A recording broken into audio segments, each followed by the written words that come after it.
창세기 46장 28절로 30절 말씀을 읽겠습니다. 야곱이 유다를 요셉에게 미리 보내어 자기를 고센으로 인도하게 하고 다 고센 땅에 이르니 요셉이 수레를 갖추고 고센으로 올라가서 아비 이스라엘을 맞으며 그에게 보이고 그 목을 어긋맞겨 안고 얼마 동안 울매 이스라엘이 요셉에게 이르되 네가 지금까지 살아있고 내가 네 얼굴을 보았으니 지금 죽어도 가하도다. 자, 전까지 우리 꼭 본문을 성경을 읽으면서 보면 한 가지 좀 우리가 헷갈리는 것보다 좀 의구심이 나는 것이 하나가 있어요. 뭐냐면 여기서 어떤 때는 야곱, 어떤 때는 이스라엘. 이게 1절부터 계속해서 헷갈려 나와요. 여기만 해도 28절에는 야곱이 유다. 그러나 30절에서는 이스라엘이 요셉에게 이르되. 이렇게 야곱과 이스라엘을 이렇게 교차적으로 아니면 중간중간 바꿔서 이렇게 나오는 이유는 뭘까? 이런 걸 생각을 하면 야곱은 원래 그가 가지고 있는 이름이죠. 이스라엘은 누가 주신 이름입니까? 하나님께서 천사와 씨름할 때 하나님과 싸워 이겼다. 그러는 이름으로 이스라엘을 주셨잖아요. 그래서 지금도 이스라엘 국가, 나라 이름도 이스라엘이고 민족도 이스라엘 민족 이렇게 불리고 있는데 어떤 때는 야곱으로 얘기하고 어떤 때는 이스라엘이라고 하는 것은 어떤 야곱 그 개인 육신적으로 또 개인으로 얘기할 때나 사적인 이런 관계에서는 그냥 야곱이라고 많이 표현합니다. 근데 이스라엘이라고 표현할 때는 그런 어떤 한 민족으로서 한 전체 단위로서 단위의 수장으로서 또 그런 개념을 가지고 할 때는 이스라엘이라고 쓰는 경우가 많이 있어요. 다 그런 건 아닌데 그걸 갖다 쭉 제가 보니까 그렇지 않나 이런 생각이 들어요. 여기서도 야곱과 이스라엘이 좀 계속해서 계속 나오는데 여기서는 그 자세한 그 내용은 알 수가 없지만은 이렇게 계속 나오는 거는 우리가 그렇게 이해하고 넘어가는 게 좋겠습니다. 야곱으로 쓸 때는 그 옛 성품이라든지 개인이라든지 이런 관계에서 많이 나오고요. 이스라엘이라는 것은 민족의 대표, 그 민족까지 포함한 어떤 수장으로서 그런 대표성을 가지고 얘기할 때는 이스라엘이라고 많이 쓰는 것을 우리가 알겠습니다.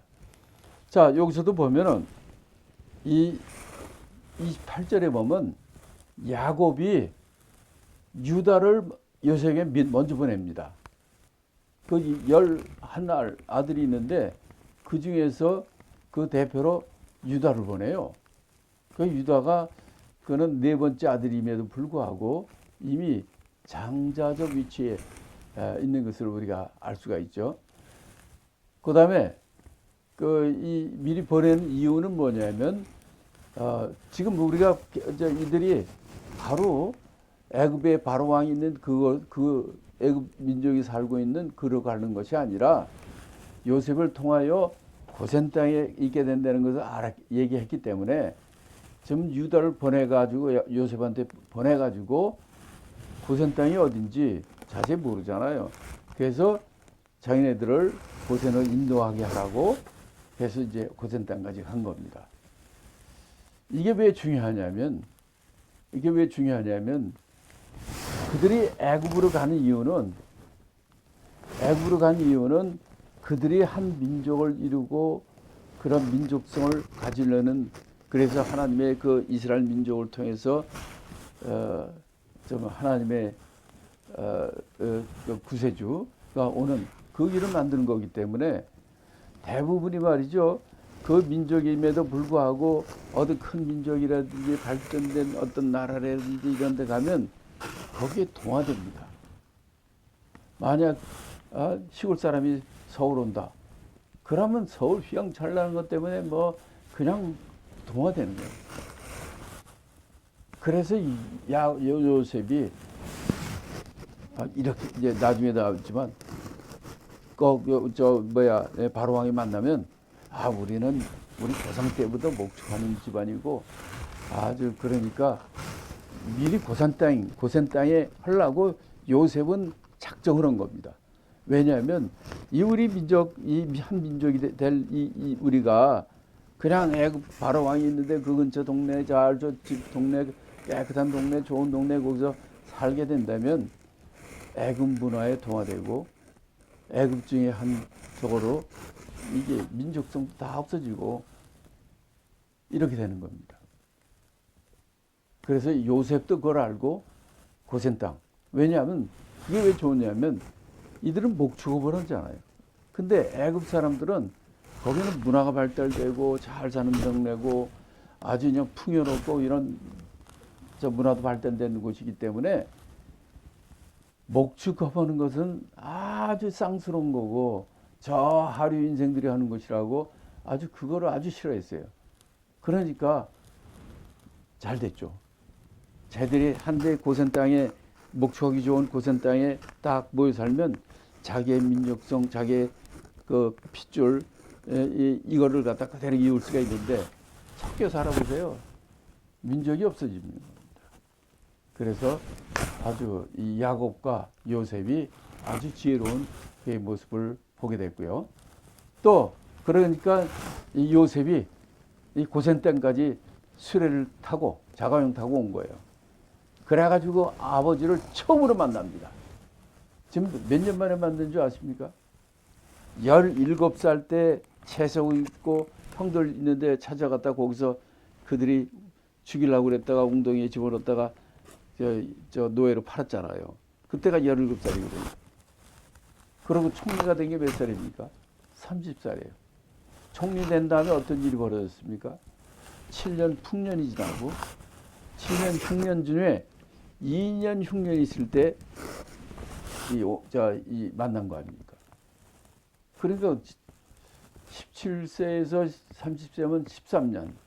13년에다 7년 풍년에 2년 흉년이면 몇 년이 지난 겁니까?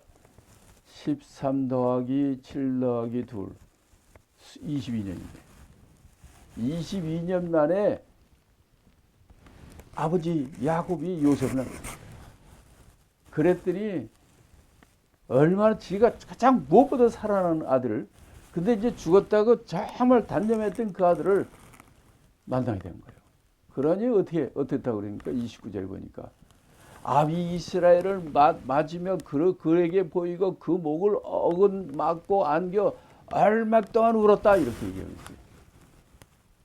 자, 아마 우리도 남북 이산 가족 상봉할 때 정말 그거 보고 다 안 우는 사람은 좀 없었을 거야 아마. 이거는 22년 만에 진짜 사랑하는 아들과 아버지가 만나는 것이니 얼마나 울었겠습니까? 그러면서 그 야곱이 하는 얘기가 뭡니까? 네가 지금까지 살아있고 내가 내 얼굴을 보았으니 지금 죽어도 가도다. 아마 정말 그런 생각이었을 거예요. 죽어도 좋을 정도로 그렇게 살아있는 아들을 자기가 가장 사랑하는 아들을 봤으니 얼마나 기뻤겠습니까? 그동안에 요셉은 또 얼마나 많은 어려움과 고통과 핍박과 어려움 가운데서도 정말 하나님이 주신 지혜로서 그 총리를 잘 감당하고 어느 누구한테도 존경받는 그런 훌륭한 사람이 된 거죠. 누구 때문에? 바로 하나님이 주신 지혜로 이 모든 일을 잘 감당하게 된 것입니다. 그래서 우리가 정말 꼭 이 세상적으로 성공하는 것이 성공이 아니라 정말 하나님부터 칭찬받고 하나님부터 인정받고 하나님의 뜻대로 하는 자들이 가장 복받는 자라고 저는 믿습니다. 자, 마지막 절입니다. 31절로 34절 말씀 다 같이 읽겠습니다. 요셉이 그 형들과 아비에게 아비의 권석에게 이르되 내가 올라가서 바로에게 고하여 이르기를 가나안 땅에 있던 내 형들과 내 아비의 권석이 내게로 왔는데 그들은 목자라 목축으로 업을 삼음으로 그 양과 소와 모든 소유를 이끌고 왔나이다 하리니 바로가 당신들을 불러서 너희의 업이 무엇이냐 묻거든 당신들은 고하기를 주의 종들은 어렸을 때부터 지금까지 목축하는 자이온데 우리와 우리 선조가 다 그러하니이다 하소서. 애굽 사람은 다 목축을 가증히 여기나니 당신들이 고센 땅에 거하게 되리이다. 자, 이 지혜가 어디서 나왔을까요? 여기서 보면 그 형들이 요셉이 그 형들에게 이게 어떻게 해야 될 것을 다 알려주는 겁니다. 이제 바로가 이제 바로를 만나게 될 텐데 바로가 이제 물어볼 거라는 거야. 그럴 때 네 직업 니네들 뭐 먹고 사느냐 직업이 뭐냐 이렇게 묻거든. 우리는 목축하는 사람인데 아주 그냥 우리 조상 때부터 우리 선조 때부터 지금까지 좀 이거 하는 사람들입니다. 그러면은 애국 사람들은 목축을 하는 사람들을 가증히 여긴다는 거예요. 아주 그냥 멀리 오고 아주 천한 직업 저는 그렇게 여기기 때문에 그러면 왕이 그럼 당신들 이 고센 땅에서 여기 거하라 이렇게 할 거라는 거죠. 미리 얘기를 해주는 거예요. 그런데 이게 얼마나 잘하는 겁니까? 아까도 얘기했지만 이 애굽 땅에 온 목적은 하나님 애굽 땅에 살라는 목적이 아니잖아요. 하나님이 약속한 땅은 가나안 땅이에요. 그런데 가나안 땅은 워낙 사람도 많고 그들이 정말 몇백 년이 지났어도 자리를 못 잡고 정말 힘들 정도로 민족이 많고 그런 곳이기 때문에 하나님께서 바로 이 기근이라는 사건을 통해서 이 세상에 문제가 되게 됐고 이때 하나님이 예비한 자 요셉을 통하여 애굽만이 이 문제를 잘 해결하게 된 거예요. 그러니 사람들이 전부 애굽으로 몰려오게 되고 온 애굽이 준비한 거로 말미암아 그 주위에 있는 모든 민족들이 죽지 않고 살게 됐고 이때 이것을 통해서 하나님의 택한 백성 아브라함과 이삭과 야곱의 후손들이 무사히 바로 애굽에 왔게 됐고 그런데 애굽에 왔다고 해서 그게 되는 것이 아니란 말이에요. 왜냐하면 하나님의 목적은 이들을 통해서 하나님이 택한 백성, 이스라엘 백성, 하나님을 섬기는 신앙, 이방 나라 가면 애굽만 해도 태양신 흥기도 각종 우상 얼마나 많습니까? 또 문화적인 것도 얼마나 많이 섞이겠습니까? 그럼에도 이걸 다 지킬 수 있도록 그들과 구별된 고센 땅에 서게 된 거예요. 또 이 문제를 고센 땅에 할 수 있도록 우리는 목축하니까 애굽에서는 목축하는 사람들을 갖다가 가증히 여깁니다. 천하게 여기고.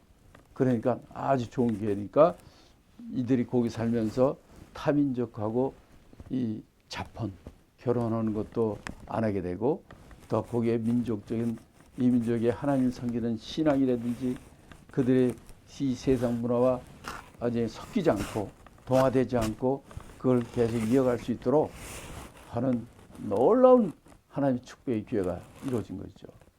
우리 자식들 키우면 다 알잖아요. 얼마나 세상 유행과 세상 풍습, 문화 이런 거에 막 몰려다닙니까? 특히 음악, 미술, 옷 이런 다 유행을 따라서 다 짬뽕이 된 세상입니다. 근데 하나님께서는 바로 이 요셉을 통해서 이 문제를 잘 해결했고 430년 동안 있으면서도 그들은 그들의 민족성과 신앙과 이거를 하나님만을 섬기는 이것을 계속해서 유지해 온 거죠. 그래서 우리도 정말 자식을 키울 때나 자손들에게도 바른 신앙, 세상과 섞이지 않고 세상을 변화시키는, 세상에 우리가 변화되는 게 아니라 우리가 세상을 하나님 앞쪽으로 변화시키는 그런 하나님의 자녀가 되기를 예수 그리스도의 이름으로 축복합니다.